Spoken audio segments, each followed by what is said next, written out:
नमस्कार. आपणा सर्वांचे खूप खूप मनापासून स्वागत आहे. आता तुमची प्रतीक्षा संपलेली आहे. लाडक्या बहिणींची प्रतीक्षा संपली. अखेर सर्व लाडक्या बहिणींसाठी गुड न्यूज आली. प्रत्येक लाडक्या बहिणीसाठी घेऊन आली आहे मोठी आनंदाची बातमी, मोठी खुशखबर. आता खूप आनंद होत आहे तुम्हा सर्वांना ही आनंदाची बातमी सांगण्यामध्ये. मलाही खूप आनंद होत आहे आणि मीही तुमच्याबरोबर खूप खुश आहे, आनंदी आहे, कारण की तुमच्यासाठी घेऊन आलेली आहे मोठी आनंदाची बातमी.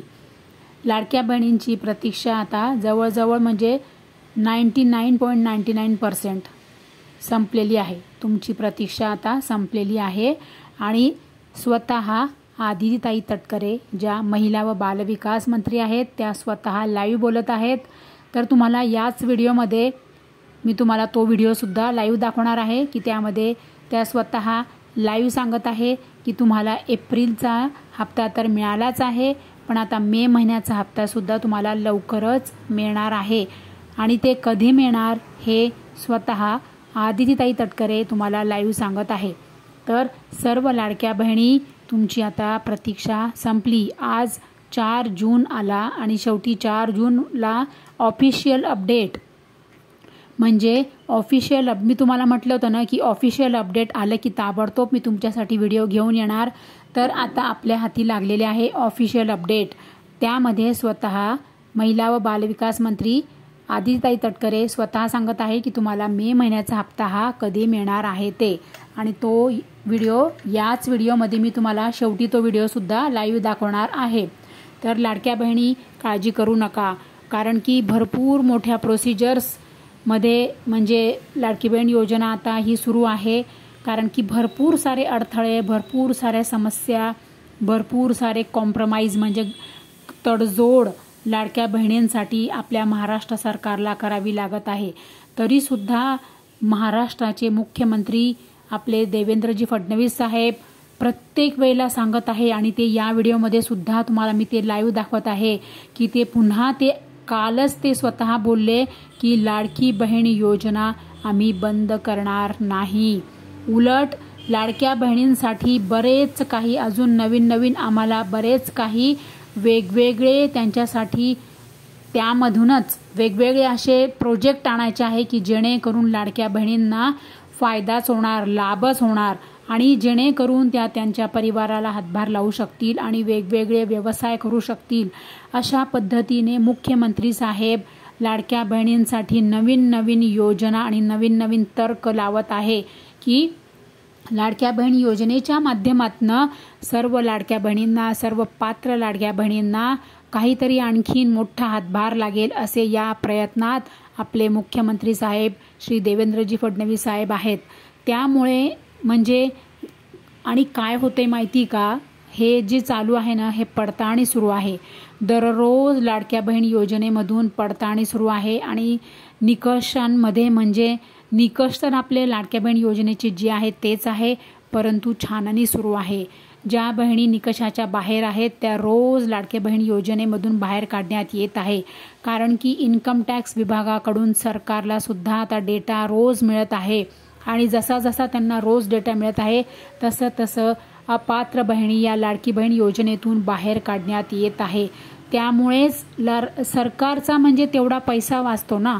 आता बघा, तुम्ही कमीत कमी 3,000 जरी म्हटले तरी किती झाले ते 3,000 बहिणी लाडकी बहीण योजनेतून बाहेर काढल्या म्हणजे किती झाले ते 3,000 गुणिले 1,500 किती झाले तुम्हीच करा हिशोब.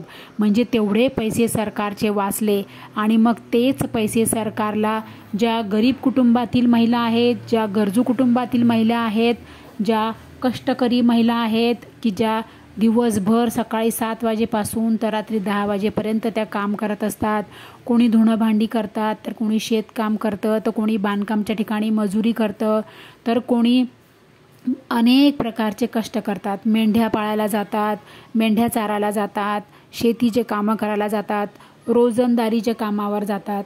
अशा ज्या महिला आहेत की ज्या महिलांना काही आधार नाही, अशा ज्या महिला आहेत की त्यांना ते जेमतेम त्यांचं कसं तरी महिनाकाठी थोडेफार जे पैसे मिळतात त्यांना त्याच्यात ते पोट भरत असतात, की त्यांना राहायला पण कसं तरी म्हणजे पत्र्याचं घर असतं किंवा मातीचं घर असतं. असे जे गरजू कुटुंब आहे, अशा ज्या गरजू महिला आहेत, गरीब घरातल्या ज्या महिला आहेत, अशा महिलांपर्यंत लाभ पोचण्यासाठी लाडकी बहीण योजनेचे पैसे त्या अशा कुटुंबातील गरीब महिलांना मिळावे म्हणूनच सरकारचे आतोनात प्रयत्न चालू आहे. आणि त्यासाठीच सरकार दररोज ज्या अपात्र बहिणी आहेत, की ज्या बघा आता सरकारी विभागामध्ये काम करणाऱ्यासुद्धा अशा बऱ्याच महिला होत्या, की त्या 3000 महिलांना आता सरकारने आता अपात्र केलेलं आहे. त्या लाडकी बहीण योजनेतून आता त्यांना मे महिन्यापासून त्यांना हप्ता मिळणार नाही. परंतु या आधीचे जे 10 हप्ते त्यांना मिळाले आहेत ते तर गेलेच सरकारचे पैसे.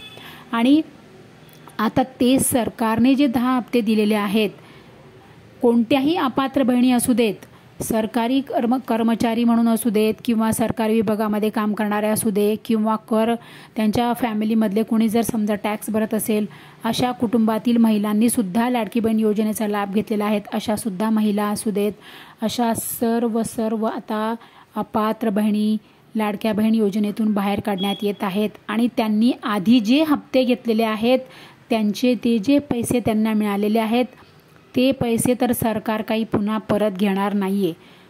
तर म्हणजे उलट माहिती आहे का, धन्यवाद मानायचं. मी तर म्हणते की जेवढे हप्ते तुम्हाला मिळाले तर तुम्ही कमीत कमी मनातल्या मनात तरी आभार माना की सरकार तुमच्याकडून ते पैसे परत घेणार नाही आहे. आणि ज्या बहिणी पात्र आहेत, ज्या लाभार्थी पात्र बहिणी आहेत, ज्या गरजू महिला आहेत, त्यांना तर 100% ही योजनेचा लाभ यापुढे 5 वर्ष सतत कंटिन्यू मिळतच राहणार आहे. तर लाडक्या बहिणींनो, नाराज होऊ नका, सरकारवर नाराज होऊ नका. बघा कधीही माहिती का, मी तुम्हाला अत्यंत महत्त्वाची गोष्ट सांगते. कोणत्याही गोष्टीबद्दल जेव्हा आपल्याला ज्ञान होते ना, म्हणजे ज्ञान म्हणजे काय, तर सरकारला आपल्याला मे महिन्याचा हप्ता देण्यात काय अडचणी आल्या ते सरकारलाच माहीत आहे. तर याबद्दल आपल्याला जेव्हा ज्ञान होईल ना, तेव्हा आपोआप आपल्या मनातील ज्या काही शंका आहेत, ज्या काही गैरसमज आहेत, ज्या काही आपल्या मनामध्ये म्हणजे काय आपण गैरसमज निर्माण करून घेतो ना. कारण बऱ्याच बहिणी काय कमेंट करतात की आता तर आम्ही दिलं मत BJPला, महायुती सरकारला, आता यापुढे नाही देणार. परंतु तसं नाही आहे. सत्यता जाणून घ्या. जेव्हा तुम्हाला सत्य कळेल, सत्याच्या बाबतीत तुम्हाला जेव्हा ज्ञान होईल तेव्हा तुमचे ऑटोमॅटिक तुमचे गैरसमज हे दूर होतील. तर हेच महत्त्वाचं मला तुम्हाला ही गोष्ट सांगायची आहे. तर लाडक्या बहिणींनो, एनिवे तुम्ही आता काळजी करू नका.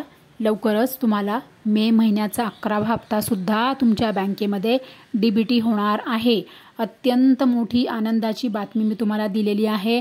तर सर्व लाडक्या बहिणींना मनापासून अंतःकरणातून प्रेमाने विनंती करते की तुम्ही जर चॅनलवर पहिल्यांदा आला असाल आणि जर तुम्ही आतापर्यंत फक्त माझे नुसते व्हिडिओज बघत असाल आणि चॅनलला सबस्क्राईब केलेलं नसेल, तर प्लीज मी तुम्हाला प्रेमाने विनंती करते, माझ्या चॅनलला सबस्क्राईब करा, चॅनलला सहकार्य करा आणि व्हिडिओला लाईक करा आणि सगळ्या बहिणींना हा व्हिडिओ शेअर करा. म्हणजे त्यांनाही ही आनंदाची बातमी मिळेल आणि त्यांचंही टेन्शन जाईल, है की नाही. म्हणजे त्यांनाही एकदाचा दिलासा मिळेल की चला आता लवकरच आपल्याला मे महिन्याचा हप्ता मिळणार आहे. कारण कसं ना, बहिणी बिचाऱ्या म्हणजे तडजोड करत असतात. आता महिना संपून गेला, आता जून महिना लागला, आता खर्च कसा भागवायचा, नाही का. बरेच असे खर्च असतात, आपल्याला रोजचे खर्च असतात ना. दूध असतं, भाजी असतं, किराणा असतो. आता शाळा जरी नसली तरी मुलांना खाण्यापिण्याला खर्च लागतो. तर असे दर महिन्याला आपल्याला दररोज खर्च लागत असतो. त्यामुळे बहिणी ना गणित करत असतात, बजेटचं गणित करत असतात की अरे आपण आता महिना कसा धकवायचा, महिनाभर आपण आता कसा महिना काढायचा.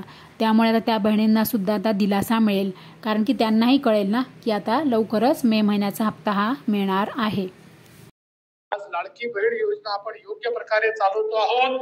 आणि कोणी काही अफवा पसरवली तरी लक्षात ठेवा, काहीही झालं तरी लाडकी बहीण योजना बंद होणार नाही, ती सुरूच राहील. माझ्या बहिणींना ते पैसे मिळतच राहतील. 3-4 महिन्यापूर्वी जे काही आम्ही बारकाईनं जी काही स्क्रुटिनी असेल किंवा त्या संदर्भातली जी काही प्रोसिजर सुरू करण्यात आली त्याच्यामध्येच काही जी 2-3 दिवसापूर्वी बातमी आली की शासकीय कर्मचाऱ्यांनी त्या संदर्भातला लाभ घेतला. खरं तर जानेवारी महिन्यामध्ये जी काही स्क्रुटिनी झाली त्याच्यामध्येच ते लक्षात आलेलं होतं आणि त्यानंतर त्यांना जे काही 2,000 का 2,500 सुमारे जे काही लाभार्थी शासकीय कर्मचारी म्हणून होते 2 लाख कर्मचाऱ्यांचा डेटा आम्हाला प्राप्त झालेला होता. त्याच्यापैकी हे 2,500 होते आणि त्यांना त्याच वेळेपासून लाभ जो आहे तो देण्याचा बंद करण्यात आलेला आहे. त्याच्यामुळे अशा पद्धतीनं एखादी जर स्कीम असेल तर त्याच्यामध्ये स्क्रुटिनी आणि त्याचबरोबर त्याच्यामध्ये जे काही ग्राउंड लेवलवरून ज्या काही वेळेला सूचना येत असतात त्यानुसार योग्य ती कारवाई केली जात असते. प्रश्न वगैरे चर्चा झाली का त्या ठिकाणी ऊसतोड ज्या महिला आहेत त्यांची पेक्षा जास्त महिलांची संख्या यावर काय नाही. खरं तर त्या संदर्भामध्ये मंत्रिमंडळाच्या बैठकीत तर काही चर्चा झालेली नाही. पण ज्या वेळेला आम्हाला सुद्धा त्या संदर्भातली वर्तमानपत्र असेल किंवा माध्यमांच्याकडून किंवा खाली विभाग स्तरावरनं पण माहिती प्राप्त झाली तर त्या संदर्भातले संबंधित जे जिल्हाधिकारी आहेत तिथले जे जिमबादचे आणि इतर विभागांचे जे अधिकारी आहेत त्यांना आम्ही जिल्हाधिकाऱ्यांना सूचना दिलेल्या आहेत की त्या संदर्भातली जी काही म्हणजे काय कारणास्तव त्यांनी केलेलं होतं किंवा खरं तर मायग्रेशन असेल ऊसतोड कामगारांचं हे दरवर्षीच असतं म्हणजे त्याच्यामध्ये असं काही विशेष नसतं. पण या वेळेला अशा पद्धतीचा जो काही रिपोर्ट समोर आलेला आहे त्या संदर्भामध्ये काही विशेष काही कारणं आहेत का किंवा काय त्याच्यावर आपल्याला पुढच्या कालावधीमध्ये उपाययोजना करता येईल या संदर्भामध्ये सुद्धा योग्य ती पावलं ही त्या ठिकाणी आम्ही उचलणार आहोत. आणि लवकरच लाडक्या बहिणीचा मे महिन्याचा हप्ता हा लाडक्या बहिणींच्या थेट खात्यामध्ये वितरित केला जाईल. मला आपल्या माध्यमातून सुद्धा सर्व लाडक्या बहिणींना त्या ठिकाणी आश्वासित करायचंय की जसं एप्रिल महिन्याचा हप्ता हा त्यांच्या खात्यामध्ये जमा झालेला होता तसा मे महिन्याचा जो हप्ता आहे तो सुद्धा लवकरच त्यांच्या खात्यामध्ये जमा होणार आहे. महिला आयोगामध्ये बदल जे आहेत ते होणं गरजेचे आहेत. नाही साधारणपणे खरं मी सुद्धा गेल्या आठवड्यामध्ये त्या संदर्भातली बैठक ही आयोजित केलेली होती. पण आपल्याला सगळ्यांना माहिती आहे की गेल्या आठवड्यामध्ये अतिवृष्टी आणि बऱ्याचशा ठिकाणी पूर परिस्थिती होती आणि बऱ्याचशा ठिकाणी रेड अलर्ट आणि ऑरेंज अलर्ट दिलेलं होतं. त्याच्यामुळे आम्हाला प्रत्येक ठिकाणीचे स्थानिक अधिकारी आणि त्याचबरोबर महिला आयोग संबंधितले जे काही अधिकारी आणि त्यांचे सदस्य आणि वेगवेगळ्या ज्या सामाजिक संस्था आहेत यांना आमंत्रित करता आलेलं नव्हतं. आज उपसभापती नीलमताईंनी त्या संदर्भातली बैठक आयोजित केलेली आहे आणि त्याच्यामध्ये त्यांनी सुद्धा विविध ज्या काही सामाजिक सेवाभावी संस्था आहेत त्यांना आमंत्रित केलेलं आहे. महिला आयोगच्या अध्यक्षा इतर काही त्यांच्यासोबत निगडीत असणारे जे काही अधिकारी आहेत ते त्या बैठकीला उपस्थित राहतील. त्याच्यातून ज्या काही सूचना येतील त्या निश्चितपणाने विभाग म्हणून आमच्याकडे सुद्धा येतील आणि आम्ही विभाग म्हणून त्या शासन स्तरावर सादर करू. त्याच्यामध्ये जर त्यांनी काही आणखीन सूचना दिल्या काही बदल काही सुचवले कारण महिला आयोगचे जे काही नियम निकष किंवा त्यांच्या संदर्भातली जी काही प्रक्रिया आहे याच्यामध्ये जर आता काळानुसार जर काही बदल करण्याची आवश्यकता असेल आणि तशा काही सूचना जर आजच्या बैठकीतून आल्या तर निश्चितपणाने विभाग स्तरावर सुद्धा आम्ही त्याची बैठक